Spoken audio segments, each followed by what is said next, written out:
Bills Mafia, what's going on? Happy Victory Monday evening. This is something that Peter and myself are going to be doing going forward. We moved it from the daytime to the evening. Kind of works best. Plus, our schedule kind of opened at Built in Buffalo on our social channels. So I thought it would be a little bit easier in a couple regards because we get information that comes out from yesterday's game. We get the statistics, the analytics. We get to watch a lot of replays and highlights, all 22, all that good stuff. But it's Victory Monday. If you guys saw, we have some new merch. The link is in the description if you want to go and cop one of those. Peter, how we doing on this Victory Monday, brother? I'm doing good. That was seemed very similar to the Bengals game you and I talked about a week ago, and a little bit similar to the Pittsburgh Steelers game you and I talked about a couple of weeks ago. So the same song and dance for the Bills, but it's better to say the same song and dance when it ends up being a win, not when it's a loss. So stressful, fun. Look, if you're an NFL fan that just loves watching just red zone and your team's really bad, or you just love fantasy football and love watching the NFL, the Bills are probably a must watch. Because one, they have Josh Allen, but two, they like to play the most gut-wrenching, crazy games, and we've got that the last 2 weeks. And the good thing is the Bills are 2-0 in the last two crazy game of the year type of games that the Bills have played in.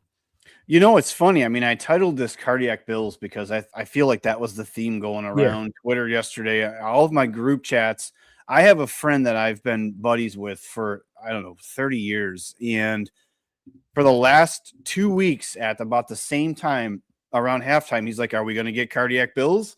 And then sure enough, here we go. And I mean, it's a slippery slope. Would you agree? Like, I don't think obviously the team wants to live in this scenario of like halftime, we got to figure things out.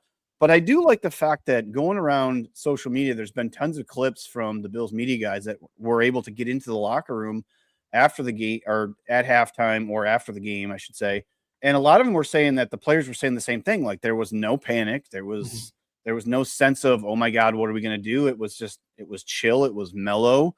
And when you have a guy like Josh Allen and you have core defensive players that are veterans like Joey Bosa and some of those other guys, like the Bills just played their game and things started to fall into place. And I feel like the pressure was more on Drake May in this game than obviously it was on Josh Allen. Josh Allen has been here before. He just did it last week, right? And Josh Allen has time and time again been able to overcome obstacles. I mean, he did it in week 1. He did it last week. So what was we have a lot to talk about. And then I'll get your initial reactions to stuff, but we're going to talk about the good, the bad, and the ugly. I'll let Peter give his takes on the good, bad, and the ugly. We'll kind of categorize those 3 separate conversations. I want to talk about James Cook because I feel like week after week after week, his impact on this offense cannot be talked about enough. He cannot be celebrated enough. He cannot be given enough flowers. I feel like he's earning every penny of that contract. We will talk about the second half adjustments, not just defensively, but what the Bills were able to do with the ball in the second half. Matt Prater's injury, I want to talk about that. Like I said, I want to talk about the impact of some of the older players that everybody was up in arms when they started bringing back guys like Tre'Davious White and Jordan Poyer and Gabe Davis and stuff like that. And then we'll talk about Ray Davis and this kickoff, this new kickoff formula that the Bills have on special teams. I feel like he's found a nice niche there. And then we'll talk about Josh Allen and the MVP. But first, Peter, the good from the game, if you had to just summarize it really quickly, what was the good? Obviously, the win was nice in a divisional game. And if you guys can see, I'm wearing the rivalry stuff on purpose because I couldn't take it out of my closet after that first game. So what was the good for you coming from this game now that you've had about 24 hours to look back on it? Obviously, it's the offense, but I think it's the calming nature of the Bills' second half offense. I think that was what really did it for me. And look, throw in the end of the first half, that drive that kind of propelled it to make it 21-7, then eventually 24-7. But I thought, and I mentioned it last week, the Bills never blinked, and Josh Allen said on the post game that we don't blink. They didn't blink in the second half. So I felt very calm. I felt very like the Bill. We're watching the second half. Like it was a lot different than the Bengals second half because I thought that was a little more shootout, chaotic. And then obviously they got the Christian Benford play and the AJ Epinesa pick. That was a little more chaotic. I thought the Bills second half offense, they just seemed like the game was tied. They were playing a random game in September. It was week 2. and they were playing the Arizona Cardinals. Like it just didn't seem like the moment was too big for the team. And you mentioned it before, like Allen has been obviously in the situation before multiple times in the playoffs, played a lot of NFL games. They were just in the situation last week at home. Right. But I do think it's a little different when you're playing a rival in the Patriots. You're trying to stay alive for the division. You already lost to them at home, right? And now you have the chatter from the national media, like, is it like the torch have been passed to Drake May and all that kind of fun stuff? I thought the Bills offense and Josh Allen and James Cook and the team and Joe Brady, like they never blinked. They just felt like they were in control. It's a weird way to phrase it because when you're down 24-7 coming out of half, like you feel like you should be in a little bit like, we got to go. And look, I thought they went fast. But to start the second half in a drive that took about 3 minutes, that felt like very calming. They just felt like in control. And I thought that was the good part of the second half. Like, obviously, it's the offense, but it's more of just they felt like they could do whatever they want. They did whatever they want. And it felt like the whole time they're like, we're not losing.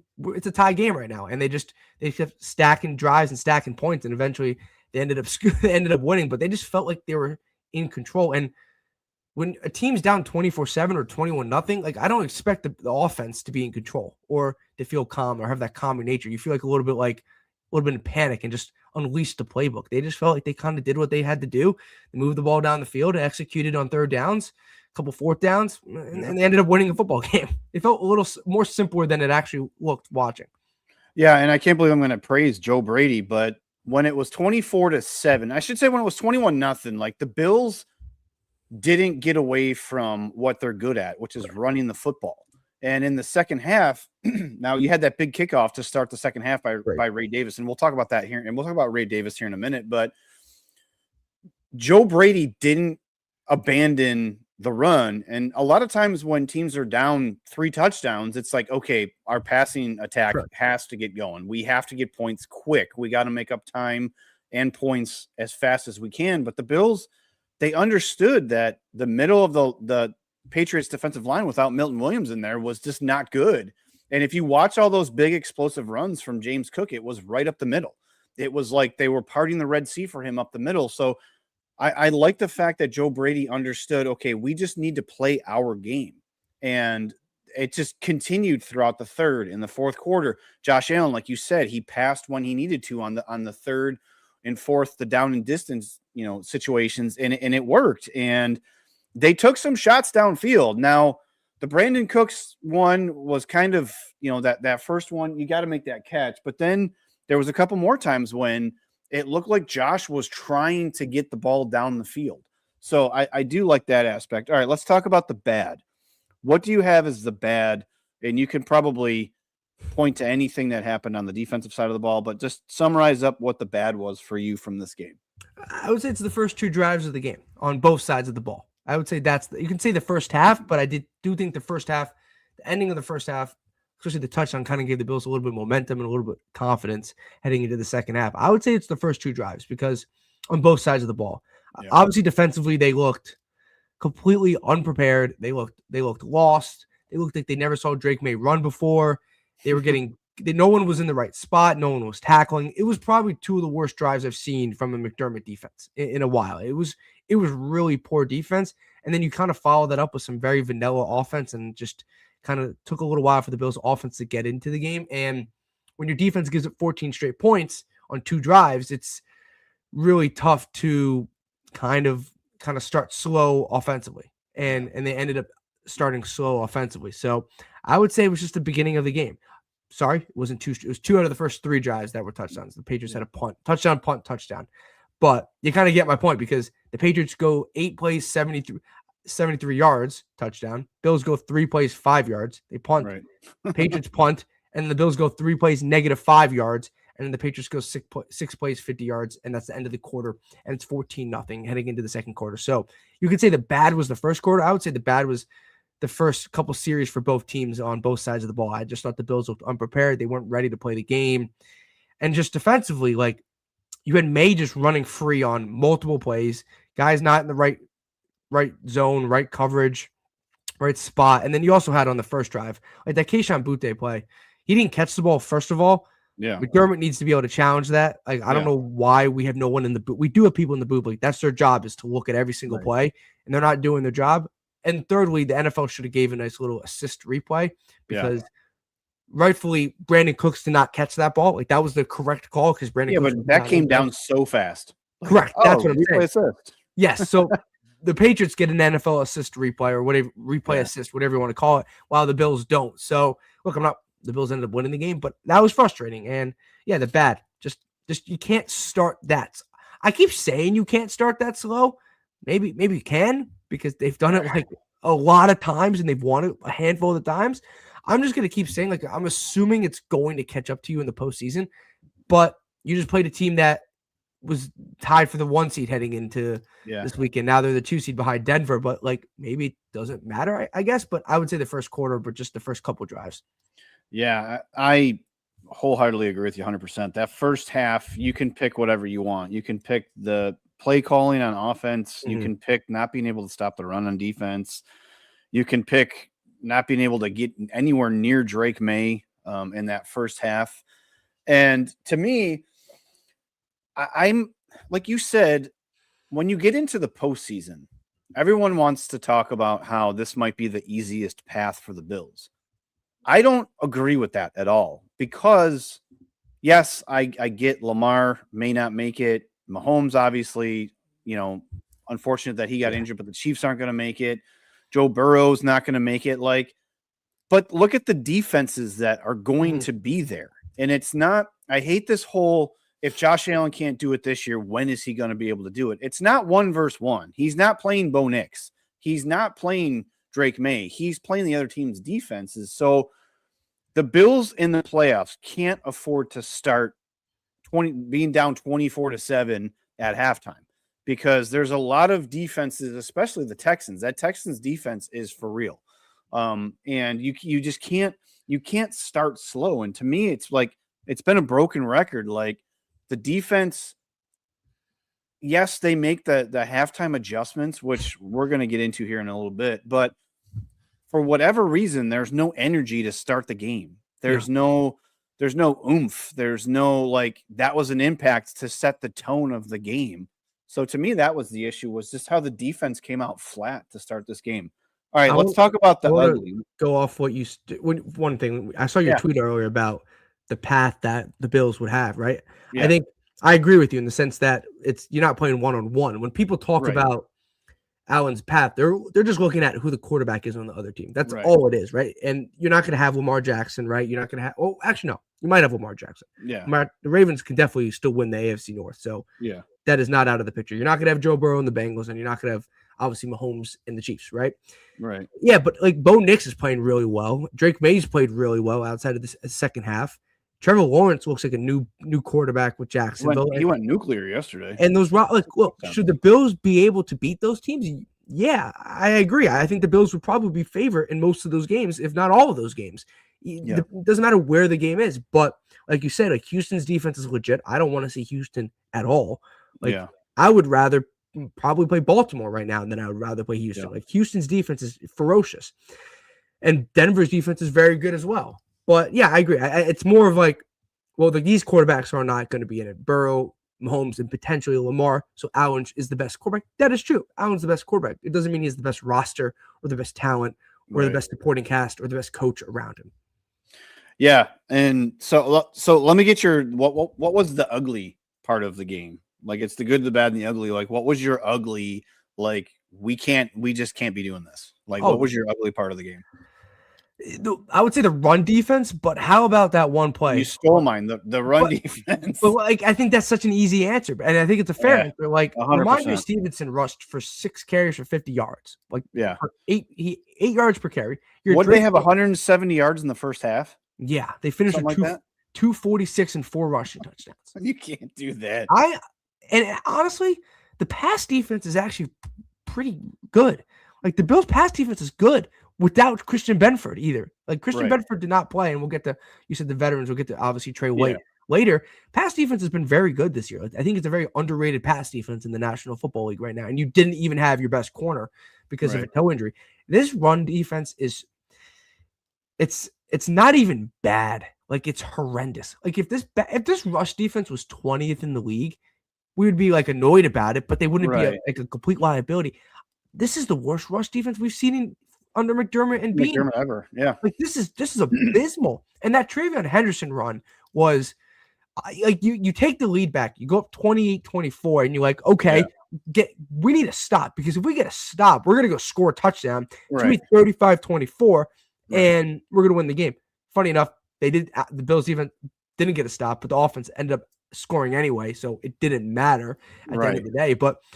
And then all of a sudden, TreVeyon Henderson goes into about 8 Bills defenders and somehow pops out of it and houses it. Like for 65, like what are we doing? I'm still trying to figure out what 𝐸𝐴𝐴𝐵𝐸 was doing on that play. He overcommitted so hard on that play. It was so, dude, you have to contain on that play. Like it was so bad when you've been getting beat with that play all game. It's just, but yeah, I mean, I think you're right. I think it's easy just to pick on the run defense. You know what I mean? Like it's just that play. Like if you want to say ugly, like that play was ugly. Well, it was not fitting into what they had been doing in the second half. And okay, if you want to call it a one-off, that's cool. But like they gave up huge chunk plays in the first half too. So let's talk a little bit about the impact of the older players. I'm going to jump around here a little bit. So obviously when this offseason happened, everybody saw that the Bills brought in Jordan Poyer, right? And then Jordan Phillips, I think this is his 4th time that he's been re-signed by the team. Is it the 4th year in a row, or is it his 4th time overall? I can't remember. I can look it up for you while you're talking, but it sounds I feel like it's his 8th time on this team. I know. And like everybody was like, why do we keep going back to this? And now there's a lot of NFL teams that do this. It's just obviously we don't pay as much attention to it because it's not our team that we follow and that we cover. But I feel like the impact that these guys, we're talking about Tre'Davious White and Jordan Poyer and Jordan Phillips and even Joey Bosa, like I think a lot of people were skeptical about that signing, but the veteran just leadership, you can say what you want. Sometimes he looks kind of out of place and stuff like that. Even Gabe Davis to an extent. But I feel like when Jordan Poyer's on the field, he knows where to be. You know what I mean? He may not be as fast as he was. He may not hit as hard as he was, or he may not be able to chase down somebody like he used to, but McDermott knows that he's going to be where he's supposed to be and at least make an honest attempt at a play. And he made plays yesterday. Jordan Phillips sprinkled along the way since he's been called up to the active roster. He's been making plays along the way. It's nothing flashy, but I feel like they're adding a lot of value to what this team is doing. I mean, I don't even know if it's just the Bills lack talent at those positions and they went back to that, because I feel like it's more of you're getting more than just what you see on the field. I feel like you're getting stuff that we don't see in the building and on the practice field. So, you know, real quick, what's your thoughts on these older players that the Bills seem to just can't say goodbye to and they keep bringing back, especially like Tre'Davious White and Jordan Poyer? Well, yeah, this is Jordan Phillips' 3rd time on the Bills, but he was signed last year to the practice squad in November, made 7 appearances, and then ended up like not coming back, and then they re-signed him in August. So it feels like the 4th time, but it was actually his 3rd time, but whatever. No, I think you and I mentioned this when Bishop started playing really well, and we kind of alluded to obviously Bishop taking the next step in his career, but also no offense to Taylor Rapp, having Jordan Poyer next to him. And look, is Jordan Poyer is he going to make every single athletic play? Is he going to be making highlight plays? Probably not at this point of his career. But like you said, 1, I think McDermott trusts him. And 2, he's in the right spot. Like he dropped an INT on yesterday. He shouldn't have really jumped like that, but he was in the right spot at the right time. Like he was there, he made the play, just didn't finish the play. So he's been obviously, like I would say, maybe a little bit above serviceable. I think serviceable is kind of a little mean, but kind of like in that kind of category. Trey White, who I've been hard on this year, and I hate being hard on Trey White because, like, when he was drafted, I was 16 when he was drafted. I remember when he was drafted, like that was awesome when he was drafted, and he was the first pick of this kind of era of the Buffalo Bills, and he turned out to be an all-pro corner. He got a huge contract, and then obviously the injuries kind of caught up to him. He's been sneakily very good, and I saw today, didn't he have like a 91 PFF grade? He was the highest Bills rated defender. Yes. And whatever you want to say about PFF and all that kind of stuff, but it shows that he had a good performance on on Sunday against the Patriots. And you got to remember, he's playing a lot more snaps because at times this year he split snaps with Hairston, or it's more like 60-40 or 65-35. And then you have Benford taking all the snaps, and then Trey White kind of doing a little bit more than 50%. But yesterday, with not having Trey White, you have to not having Trey White with that, not having Benford. Yeah. You had to obviously Trey White play a lot more snaps. You had to have Harrison play a lot more snaps. So he's been like serviceable. Like he wasn't a liability. He hasn't been a full liability. I do think at times, like on man coverage, he doesn't have the speed. His open field tackling is just not really what it used to be, or it's just not really there anymore. I want to throw one more player in there. It's not someone that they brought back, but it's someone that's aging. He's not that old, but like aging in terms of NFL career, and he's been here for a while. How about Matt Milano? Like, I feel like 100%. I know we didn't bring him back. He's still under contract, but they reworked the deal. It's his last year in his deal. It probably, you never know, but it might be it for him in Buffalo and all that kind of stuff. Yeah. He's been a great day 3 pick. He had 10 tackles yesterday, 2 sacks, and 2 tackles for loss. That's his first ever 2-sack game. Really? In his career. Yep. It's his first ever 2-sack game in his career. That looked like vintage Matt Milano. If this is the Matt Milano that we get down the stretch, pair him with Shaq Thompson and then Dorian Williams a little. I think we might have something there. I'm not going to get too far ahead of myself because I feel like 3 years in a row now we've been like, is Matt Milano back? Like, is that Matt Milano? But he sacked Drake May with one arm yesterday. Like, he blew right past the offensive lineman that was trying to block him, and he was like, "No, I'm just gonna big boy Drake May." And I think a lot of us have been harsh on Matt Milano because he's getting older, and I feel like the injuries have caught up to him. But if we can get 6 or 7 game stretch of that Matt Milano, look out, because he played at a high level yesterday, and he was, like you said, that play when Diggs caught that pass and he just gave him that little, like, I'm going to jump on you and make it look like I think you're trying to get up, so I'm going to try to tackle you. That was deliberate. And we know how Matt Milano can play when he wants to. So if we can get that Matt Milano, I'm excited because I feel like Shaq Thompson's been great. I don't know when Terrell Bernard's coming back. Obviously, he was out again this week. So we'll see if we can get all these people healthy. The injury report's getting smaller and smaller each week, which is nice because it's typically in reverse where it's like a scroll or a laundry list of players. That's a good sign. So, all right, let's talk about second half adjustments, because I feel like you and me have talked about this for like 2 months now. And I have a weird take that I don't know if it's an actual take, but you talked about the Bills didn't blink at halftime, right? They were cool, calm, collected, right?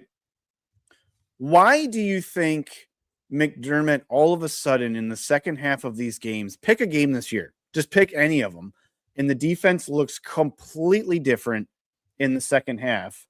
They have different coverage on almost every play. It looks like when it's a passing down, like 3rd and 4th down, it looked like they were in different, whether it be cover 2, cover 4, bringing blitzes from wherever. And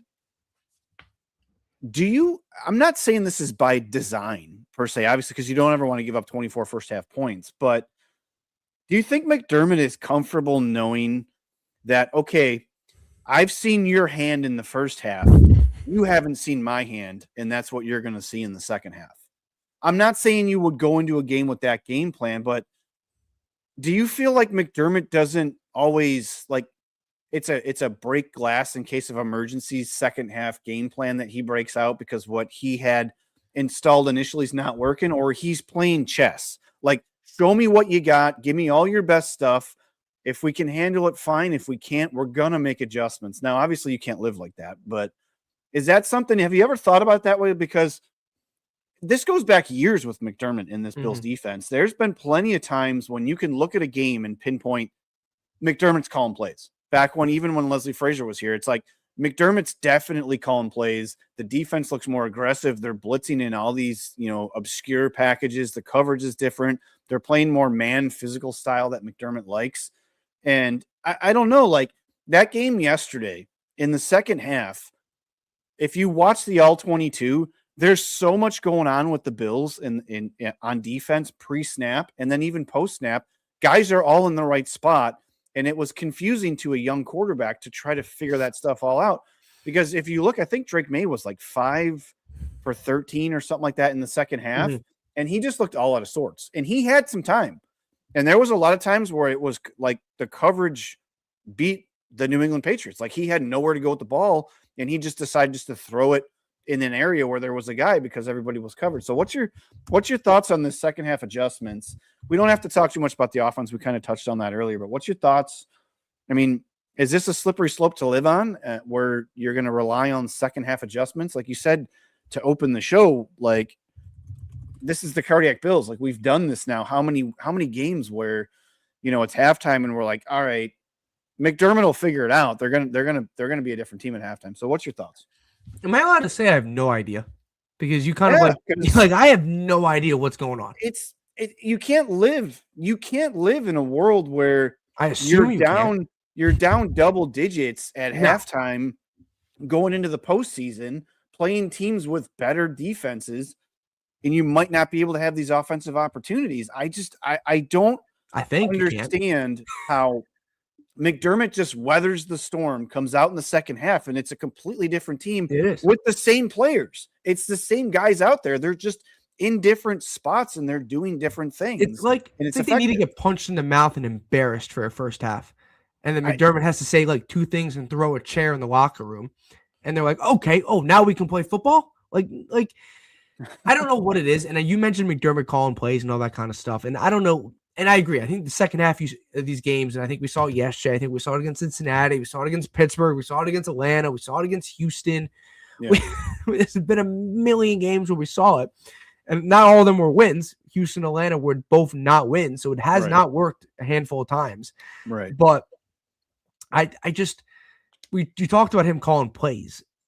Is he calling plays in the second half all of a sudden? Because they get, like you said, they get aggressive. The blitzes are different. You have Christian Benford coming off, not yesterday, but against Cincinnati. He's blitzing. Yesterday, you have Teron Johnson blitzing. You have Matt Milano blitzing. Like, you have a lot more different looks. If the case is, and I'm speculating because I have no idea, if it's Bobby Babbage in the first half, and then all of a sudden McDermott's like, what are we doing? McDermott's calling plays the second half. Just call plays for the whole game. Yeah.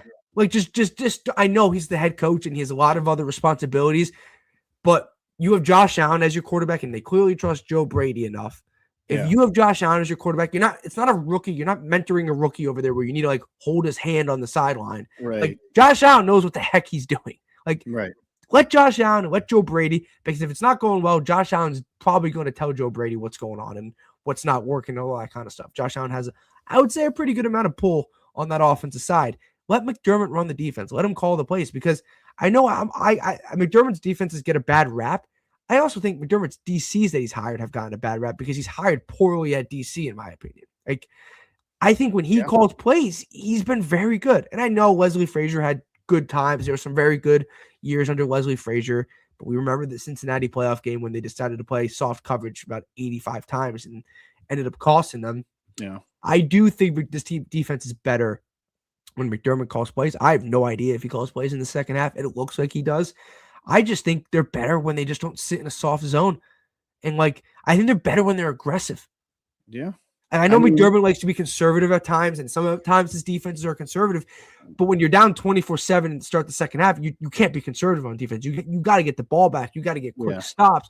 In the first half, you don't technically have that urgency, but I think you do need to have that urgency, because you go down double digits, you go down 21, or you go down 17 to start the second half. Your margin for error on both sides of the ball is so thin. It is so thin on offense. The Bills had to score on every single drive in the second half outside of one drive and then the kneel down. Right. And including the final drive to end the first half, they scored there. They scored on every single drive besides one drive in the second half. And they won by 4. That's the margin for error you have. And it will almost cost them because the defense gave up one play. One play. The defense was great in the second half. They gave up one singular play that was bad. Everything else was great, but it almost cost you because the margin for error when you're down 21 and then you're down 17 is so thin. It eventually will cost you. It hasn't in the last couple of weeks. I'm not asking for an all-pro defense coming out in the first half. I think in the first half, you have to weather the storm at this point. Because if you're going to get that second half performance from the defense and then eventually from the offense, all you got to do is weather the storm, and you should be off and running to start the second half. Yeah. To me, when McDermott came out, it's been about a month or so now, and he came out at a press conference and was asked about the play calling on defense, and he said that it's a joint effort between Bobby and myself. I didn't believe him at first. I felt like during practice, I feel like, yes, they were doing it together, running through game plans and doing all that stuff. But now I kind of, the last few weeks, I kind of think that Babich is calling plays.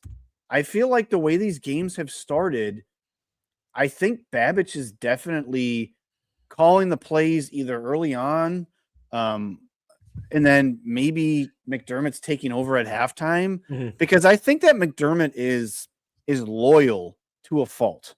I'm not saying that's a bad characteristic to have, but as a head coach of a football team, he's your hire. You brought him in. It's your guy. You've groomed him for 9 seasons now because he's been here since you got here. And I just feel like you said, we're at a time now where if that defense in the second half, now I don't know if that's sustainable. What they did in the second half, if they were asking just way too much of all those guys, if that's sustainable for 4 quarters. And maybe that was where it came from. Maybe that's kind of where it was born. Like, okay, now we need to go like 125% because what we were doing in the first half was absolutely atrocious, and we need to course correct. Correct. And maybe that's why in the first half we don't see as aggressive as they can be. But if you watch the Houston Texans, they're aggressive all game. Even the Philadelphia Eagles, you watch them and you're like, damn, that defensive line gets after it every single play, no matter who they put out there. And their linebackers are getting after it. And it's like, we have a defensive-minded head coach who was a defensive coordinator in Philadelphia, was a defensive coordinator in Carolina. That's what got him hired. So why can we not just be aggressive? And if Bobby Babich is your guy, you need to tell him, did you see what we did in the second half versus the Falcons, versus the Texans, versus the Bengals, versus the Patriots? That's how we need to start playing going forward. Because so what's to say the Bills play the Browns, right? We all know about Myles Garrett and that defense. That defense is for real. Like, you can make fun of the Browns all you want, but their defense is really good, really well coached. And so say the Bills get down 17-3 somehow, some way to the Browns. And that defense in the second half just starts teeing off on Josh Allen. Like, that's where it's concerning, because if you get out of your play style of trying to run the ball because you have a lead and you want teams to chase you, if your defense has put you in such a hole that you have to become a pass heavy team like the Bills did against the Texans, like Josh Allen was running around for his life. And I don't want Josh Allen running from Myles Garrett. I'm sorry. I just don't. So it's going to be interesting to see how this defense kind of course corrects going forward. There's 3 games left. We'll see what happens. Update on I do think they're a good pass defense team. I honestly think they've been absolutely. Cincinnati wasn't great in the first half. Well, the first half, second half was solid. Drake May yesterday, they hold him to 155 yards, an interception, no passing touchdowns, a 58 QBR, a 62 passing rating without Christian Benford. Most of that was in the first half. Yeah, I think this pass defense is very good. It's just we don't talk about it as much because, one, the whole defense as a whole starts slow, and secondly, the run defense has been abysmal. I think we don't talk about it too because they don't get to the quarterback. They do somewhat more in the second half. Like, they got to Drake May late in the game yesterday because he was sacked 3 times. Yeah, they were covered sacks too, which is nice to see. The fact that he's standing back there, but he has nowhere to go with the ball, which is crazy to think that a couple months ago we were talking about how the Bills couldn't cover anybody. Like, we were calling guys out just because they were the guy that was tackling the guy that caught the pass. Like, we were calling out Cole Bishop and we were talking about Trey White and stuff a few months ago. And now it's like, things seem to have course corrected in that secondary. So it's really good to see. And I don't think it's a coincidence. It's, Jordan Poyer's back there. I don't feel like there is a coincidence at all. I think that is hard work, and what he lacks in physical attributes, he makes up with his mental game. So that helps a lot. All right, let's talk about James Cook, because I don't know if you know this or not, Peter. James Cook has 10 games of 100 plus scrimmage yards, which is the most in the NFL of any player, wide receivers, tight ends, running backs. Did not know that. Yeah. So I feel like when we talked about James Cook in the offseason with the whole contract thing and the hard knock stuff and things like that, like there was a huge variety, or there was a huge portion of Bills Mafia that didn't want to pay him because he's a running back and you're not supposed to pay running backs because you can just draft another one. I'm starting to think the guy's underpaid, and I'm being serious. He's the second best player, not offensive player, second best player on this team. And the things he's able to do, like we got mad because he fumbled when he was reaching for the goal line last week. He does the same thing this week, and it's a touchdown. Like the guy just is like, I don't give a shit. I'm going to score. He like levitated. I don't know how he scored, and he had the other 2 touchdowns too. So what's your thoughts on James Cook's impact? Because I feel like everybody talks about Josh doesn't have any help and blah, blah, blah. Well, he does have help. He's got the help in James Cook. And I feel like this guy just, there's no quit. Like every week, it's like he goes for 100 yards on the ground. It's like every week we're saying, can we get him more and more and more touches? So what's your thoughts on James Cook's impact? Is it sustainable? Is this something that you're excited about going into the future? Like, just give me your overall thoughts on James Cook. You said he's underpaid. I think he's underrated. Both. Like right now in offensive player of the year odds, he's 12th. So, and he's 12th in offensive player of the year. That obviously includes receivers, running backs, and then it's weird because he's sprinkling a handful of quarterbacks like mixed in there. Right. So he's 12th, but he's second in yards in the NFL in rushing yards, and he's tied for 5th in rushing touchdowns. So like he's been tremendous. He's been a workhorse back. He's second in the league in carries. He has over 1,400 yards. He's dynamic. And something that I think we talked about a couple weeks ago we wanted to see more of is him in the passing game. Like him getting involved in the passing game. And I think in the last couple weeks, we've seen that. I know he didn't have a ton of yards yesterday, but he had a receiving touchdown. The week before against Cincinnati, he had 31 receiving yards. And the week before against Pittsburgh, he had 33 receiving yards. So I'm not asking for 85 receiving yards from James Cook. I'm asking for anywhere from the 25 to kind of 40 range. Look, he only had 4 yards yesterday, but he had receiving touchdowns. So I'll take the touchdown over the handful of yards he'll get. So he's obviously, we talked about, their best offensive weapon. He's super impactful. They can't lose him, all that fun kind of stuff. But you said underpaid. He's underrated. Like right now, he's 12th on the odds to win offensive player of the year. Like Josh Allen's ahead of him. I don't think it's a weird award because it honestly should be like offensive player of the year. Just don't allow quarterbacks to win it. That's kind of, in my opinion, what it should be. It should be receivers, tight ends, and running backs. So there's a couple quarterbacks ahead of him, like Allen, May, Stafford. But like Stafford's not going to win offensive player of the year. He's right now the odds-on favorite to win the MVP. But like you have Bijan Robinson in front of him, Devin A-Chain, George Pickens, CMC, Puka, Jahmyr Gibbs, and Taylor as the non-quarterbacks in front of him. And those are all tremendous players. Yeah. But when you talk about those players, you don't throw James Cook in there because those players are great. Those players are elite and they deserve to be up for these awards, but so does James Cook because everyone kind of clamors about how the Bills don't have any weapons, right? And if that's true, then why are the Bills still scoring a ton of points? Well, one, they have Josh Allen. That helps a little. And 2, because they have James Cook. 100% too. And like some of the names that you named, like if George Pickens doesn't have a good game, like the Cowboys still have CeeDee Lamb and they can probably still score points. Like if Jamar Chase doesn't have a good game, they could probably, like the game last week, the Bengals can go to T. Higgins. Like if James Cook doesn't have a good game, the Bills offense is probably struggling. You know what I mean? At least if he's not having a good game on the ground. So the other one that fits that narrative is Jonathan Taylor because they have Phil at quarterback. Exactly. I side note, that game was uncomfortable to watch whenever he was watching him throw the ball 14 yards looked like it was like everything he had behind it. And it was just painful to watch. I don't know. I guess, I mean, they went all in. They got Sauce Gardner. They traded all the, They almost won yesterday in Seattle. Yeah. They hit a So 60-yarder. All the defense needed to do was keep him out of the field goal range, and the defense couldn't do that. And then he threw a pick. But it's like that pick looked really painful. It's I don't know. He looks bad. I feel bad for the Colts because what were they, 7-1 or something like that? Now they were the talk of the town for like weeks. 8-6 with no quarterback, and just looks like they're probably going to miss the playoffs because that's a team I would want to be in the playoffs at this point. It's like the Colts are like quarterback purgatory. Like Andrew Luck was great. He was going to be like the next Peyton Manning. And then all of a sudden, like he got injured. He obviously retired. And then since then, like they haven't been able to find Matt Ryan, Carson Wentz, Philip Rivers twice. Daniel Jones. They drafted Anthony Richardson. That has not worked out. He's out for the season on IR. So I don't know. It's crazy.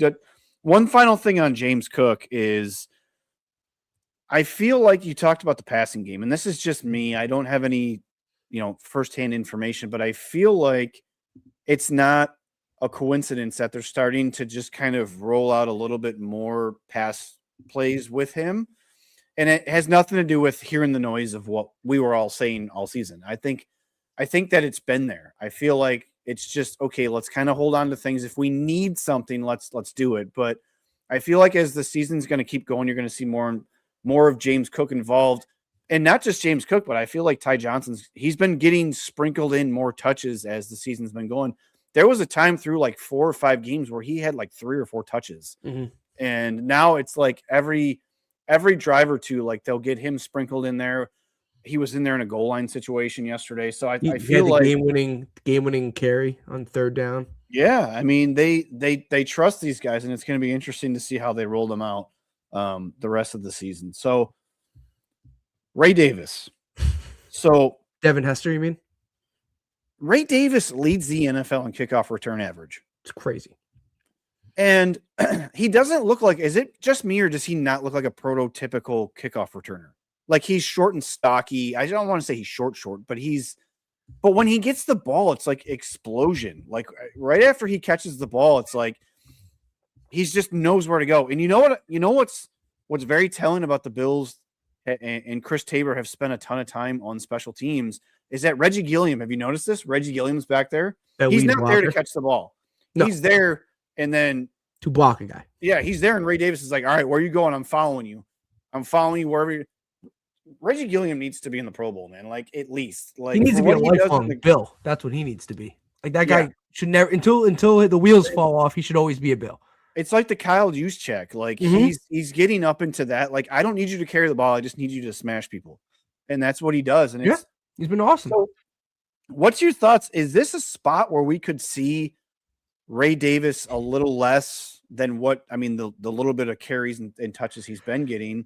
They kind of sprinkle him in here and there. Every now and then you'll get like a little slant route, or you'll get a little sideline route to him, or he'll get a couple carries here and there. But is this something where we might have something here with Ray Davis, and that might be like his thing? Like he's like 4 or 5 yards an attempt ahead of like the next closest guy, and it's ridiculous. The game yesterday, he put the Bills at halftime. After halftime, he put them at the 44 of the Patriots. Like, and he's been doing that. Like, it's like a 40-yard kickoff return. Since the Tampa game, he's been doing that. Yeah, that's what I'm saying. Like, since he's been doing that, like, it's insane. So what's your thoughts? Is this something he can do permanently? Well, like full time? You and I spoke. I think we did a show after the Tampa game, and we talked about how Ray Davis was very impactful on the ground. I think he had like 45 rushing yards against Tampa. We didn't see that at all heading into that game. Like, that was just like not even on the game plan. Like that wasn't even a talking point. Because year one, he had a handful of carries. He was very impactful in the offense, in the sense, like giving James Cook a little bit of change of pace, kind of running back. Yeah. We have not seen that this year. We've seen it Tampa game and a couple other games sprinkled in, like you mentioned. I think he's talented enough where he needs to be on the field. The problem is offensively, when James Cook is doing what James Cook is doing, it's really hard to take him off the field. And I get that. I understand that. I would like it maybe to bring James Cook, like if you're playing Cleveland on Sunday. I don't like the Bills like to play close games. Maybe James Cook takes a couple snaps off just to kind of lessen his load, depending on how that game goes. The Bills, they'll probably make it a close game for some reason. But yeah, like looks like Devin Hester back there. I'm half joking, but if you're going to set the Bills offense up in plus field position, and look, a touchback in the NFL is now at the 35-yard line. Right. I don't know why that is a thing. I don't like that. It drives me nuts. I watch the game with my dad, who's 62 years old, and he gets mad every time because it's the 35. And when he started watching, it was the 20-yard line. And I agree. Like, it should be the 20 or the 25, but I don't make the rules and all that kind of fun stuff in the NFL. But if you can get a guy that can make an impact on special teams, it's huge. We saw it in the Tampa game. We saw it in the Cincinnati game. And now we're seeing game. The Houston game and the Houston game. Yeah. Was Houston after Tampa? No, it was before. Was it? I have no idea. Yeah, it was before. It was before because that was the Bills. It was after. Houston was after Tampa. Oh, that's right. You're right. Yeah, it was like it was the Tampa game where he started to do it, and then Houston had the kickoff return for a touchdown. Right. And it's awesome. Now in the new NFL kickoff rule, they want you to return it. Like the kickoffs, for the most part, we see the most returns we probably have ever seen in a while in the National Football League. Because first of all, if it's a touchback, you get the ball at the 35, which is great starting field position. So teams want you to return it because they trust their defense or they trust their special teams enough to keep you inside the 35. So if you get tackled at the 30, it's technically considered a win. You saved 5 yards. So you're going to get opportunities. You have Ray Davis taking advantage of it. And what do you say? He's 5 or 6 yards ahead of the guy in second place. Yeah, kickoff return average. Like, that's incredible. Yeah, I think someone from the Jets has a better average, but he's got like half as many returns. Yeah, the Jets have had a good special teams this year. He didn't qualify offensive for defense whatever. Just sucking. But yeah, it's all. You mentioned if it's a roll. Yeah, it's a roll. I think like keep doing it. Like it's working. Why would you go away from it? And I saw some people mention maybe as a punt returner. I don't want him to be a punt returner because I'm not saying he's a fumbling issue because he doesn't. It's a different type of a return. Right. Yeah. Because I trust Shakir.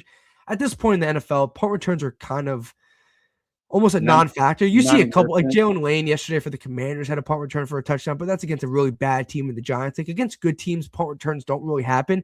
My biggest thing is, one, field the ball so it doesn't get pinned inside the 10. Right. And two, do you catch the ball, and do the Bills still have the ball after you catch the ball? Right. Like that's if you catch the ball and you go for 5 yards, that's all I really care about. That's why Micah Hyde was always back there. Yes, it's a little different. You know he's going to catch the ball. Yeah, and Shakir has been very reliable back there. So I wouldn't put Davis back there because that's catching punts in the wind. It's a little different than kickoffs. Scoring update. Pittsburgh is up. I don't know if they just scored a touchdown. They're up 13-3. Extra point is pending over the Dolphins. So I want Pittsburgh. Not that means anything, but keep Baltimore out of the playoffs. Yes, because the Bills could easily be a 5 seed, and Baltimore. And at this point, it looks like the AFC North winner is going to be the 4 seed. I don't think there's no way. So they're going to be the 4 seed. And if you're going to tell me if the Bills could be the 6, the Bills could win the division. But if they're going to be the 5, I would much rather go to Pittsburgh than go to Baltimore. Yeah, 100%. All right, let's talk about Josh Allen for a minute. Because I feel like this conversation, it was kind of slow burning to where it's getting to after last week and definitely after yesterday. Mm-hmm. The MVP conversation.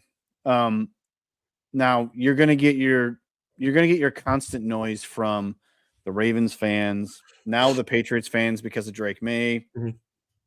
The Chiefs fans for a little bit there because Mahomes was playing really well up until a couple weeks ago. You're going to have that constant, he doesn't deserve it. He's a tush-push merchant. He steals touchdowns from James Cook. You know, what has he done? He had 193 yards passing yesterday. It's blah, blah, blah. But there's no context to these arguments. There's no context to where the Bills were dead to rights yesterday. Now, did James Cook have a nice game? Yes, he went over 100 yards. He had 3 touchdowns. But if you look at what Josh Allen was able to do on 3rd down, 4th down, when the team needed a first down, needed a score, what he does with his legs, the last 2 games alone, it's just he hits a different level of I'm carrying this team. We're going to win. Throwing up on the sideline, during the game, stuff like that. So what's your thoughts on Josh Allen? Should he be considered? Because what's Matt Stafford got? 36 touchdowns, 37 passing touchdowns? They're tied. They're both 37 total touchdowns. Yeah. So obviously Matthew Stafford is more passing than Allen does. Well, yeah, that's because he has Puka Nacua and Devontae Adams. Correct. and Josh Allen has 𝐾𝐨𝐴 and a bunch of other dudes. So what's your thoughts on this whole MVP conversation? Because Josh Allen didn't have the gaudy stats last year. He had the total touchdowns, doesn't have the gaudy stats. Yes, he's going to hit his 6th season in a row of 40 total touchdowns, but like, what's your thoughts on this conversation? Take it to me from not a homer perspective, but just a guy who watches the NFL and who's watched a ton of football. What's your thoughts? I think Josh Allen's probably the best player in the NFL right now. No doubt. I think he's the best quarterback in the NFL right now. I think he's the best player. Myles Garrett's having a really good year, and we'll see Myles Garrett on Sunday. He's on a really bad team, but Myles Garrett's having an incredible year. It's hard to obviously judge those kind of sides of the ball. Josh Allen's the most dominant player in the National Football League right now. Does it mean he's going to win MVP? If I had to bet my life on it this year, it's probably no. It's probably going to be Matthew Stafford, and he's still like a -250, -300. But Allen has moved up in the rankings. Yeah. I would put Allen second right now. If I was an MVP voter, I would put Stafford first. I would put Allen second. The Stafford conversation is fascinating. Yes, he has great weapons. He's also doing it at age like 38, 39 and still slinging the rock. So that is awesome. I think yesterday propelled Allen ahead of May, in my opinion. Because May's numbers, Mays has 23 passing touchdowns, but doesn't really have the rushing touchdowns that Allen does. He has a handful of rushing touchdowns. I don't know what the total touchdowns are, but Allen's the most dominant player because you see what these guys are doing and you see how Allen just takes over football games. I don't think another quarterback outside of Patrick Mahomes, and Mahomes has not had a great year, and then obviously, unfortunately, he got injured and he's out for the year and a handful of games next year. Outside of Mahomes and maybe Lamar when he's on, can really take over an NFL game. I just think Allen's been incredible this year, and I think he's dominant. And what he's done in the second half against Cincinnati, what he did yesterday, it's just you don't see it from anybody else in the NFL. Like you don't. He is the best quarterback in the National Football League right now. He's probably the best player in the National Football League, but that doesn't mean he's going to win MVP. I just look at the supporting cast. Correct. I mean, you talk about Drake May. He doesn't have a ton of superstar skill position players, but he's got. I think their skill position players are better than the Bills, if I'm being honest. Minus James Cook. Dalton Kincaid's been unavailable all season. Joshua Palmer, who they paid a bunch of money to, he's been unavailable all season.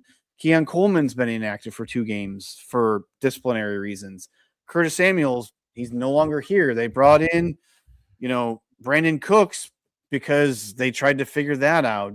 Gabe Davis was brought back. Like you have all this stuff happening at the skill. He made Dawson Knox look like an all-pro tight end yesterday. I put a tweet out yesterday.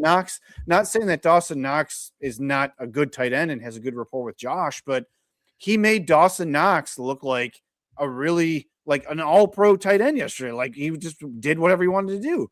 So I guess it'll be different once, all these guys are healthy and Josh has, all his targets and stuff like that. But to me, it's just scored on 5 straight drives yesterday. And I'm not saying it was all him, but when you needed that third and goal after the holding penalty that Mike Vrabel said never happened on the Bills. Dude's such a clown. That's a weird thing to say on a show the next day. Dude, you're head coach. Like you're the face of your. It's different if you and I go on a podcast and rip the refs. Like no one cares at the end of people care, but no one cares to that extent. I've never seen Sean McDermott. No, he would never do that. Talk about officiating. Period. Never. I think he's the only thing I think I've ever seen him say over the last 9 years is that's just something for the league to figure out. Like he doesn't even try to go into it. Like it's not his. And he's on the officiating committee. Like, yeah, he would not mention it once. But I mean that throw that he made on 3rd and goal after that holding penalty to Knox, yeah. How many? And then the play that the pass he threw last week to Shakir, like how many quarterbacks even try to do that and can actually do that? There's probably one. There's one. It's Mahomes. That's what I'm saying, and it's not a homer take. I've seen dozens and dozens of different media outlets this week talking about what he's able to do, and it's only something that he can do because we've only seen him do it. So that's when we say he's one of one. It's because he does things that have never been done before. Like not just the NFL records that he's been setting every year for the last few years. It's just the plays that he makes whether it's in the conditions or he's running for his life or scramble drill or off script, whatever, it's second to none. And he's tied for first with total touchdowns. So him and Stafford both have 37. Yeah. In third or whatever, second place, it's Hurts has 30, and then it's Lawrence 29 and Goff 29. May has 27. He's behind Prescott and Goff and Lawrence and Hurts, and then obviously Allen Stafford. So it's Allen Stafford is 37, and then it drops off to Hurts with 30. I don't know what he does in December, but this is when he went off last year too. Mm-hmm. That Lions, Rams, 49ers stretch last year, I think he had 10 touchdowns, 10 total touchdowns, no interceptions. He had over like 1,000 passing yards in those 3 games. It's like, I don't know what he does in December, but we need a lot more of that into January and hopefully into February. So, all right, that's going to do it for us for this Victory Monday for the Bills. Peter, you got anything else you want to add? We'll be back next week we'll be back at 8 p.m. next week. We moved the show to prime time.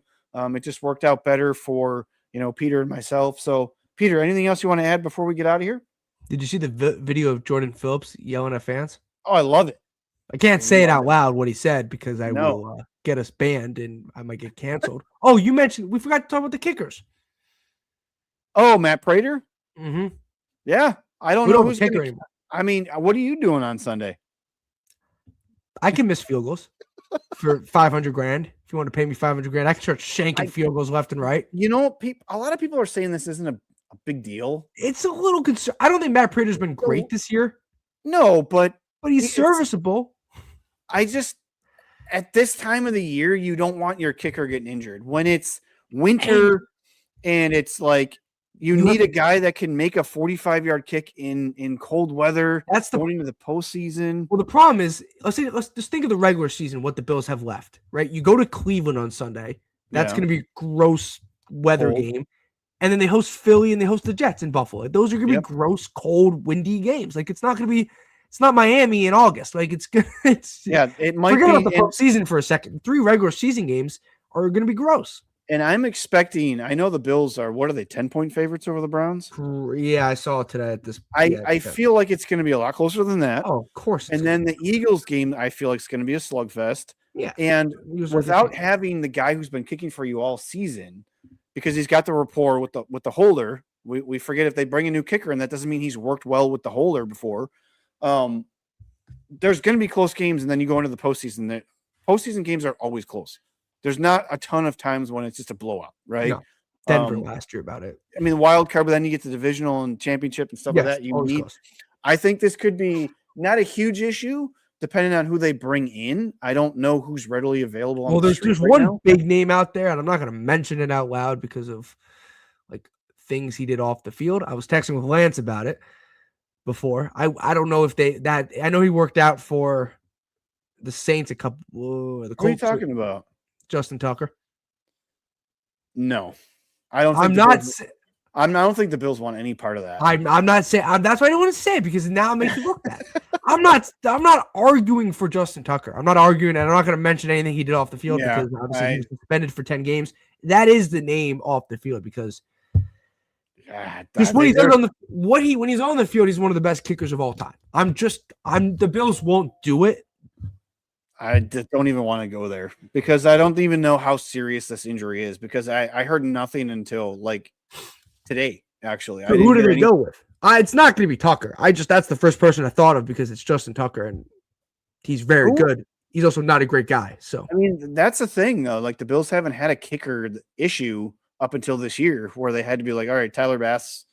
And then obviously he went into the abyss. I don't know where he went after he was supposed to be on IR for 4 weeks. And then they sent him and Taylor Rapp to a different planet. Yeah, they're in somewhere in the multiverse of whatever, someplace. I don't know. I mean, I'm sure they can find somebody. They found 𝐬𝐿. He was just someone wants a job and makes some. But like Matt Prater hasn't been great. But I'm looking at his stats right now. He's 13th in field goal percentage in the NFL. So he's like been an average kicker.